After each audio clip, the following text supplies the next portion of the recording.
कोमल बदनिया के नसल रात भर मजा लेके राजा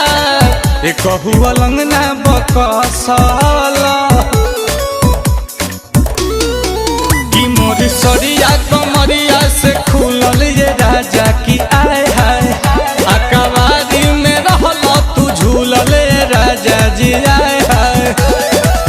कापे लागल जियावा जब नथियावा टूटल रह जाऊ कापे लागल जियावा जब नथियावा टूटल रह जाऊ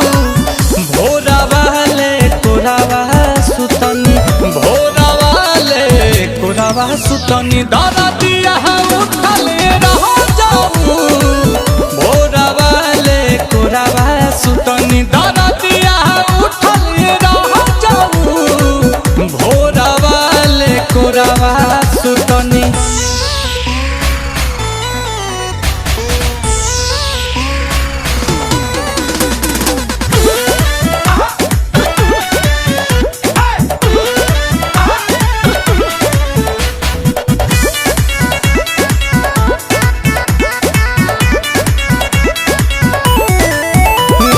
खेल गईल खेला बेटी कोट से मरतानी हम कमरिया के चोट से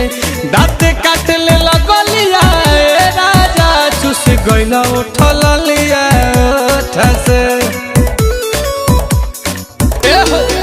की रहे अबर शरीर तू बेखबर हो गईल की आए हाय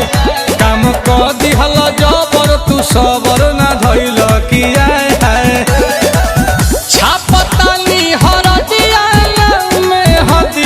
छूटल रह जाबू छापतानी हरदिया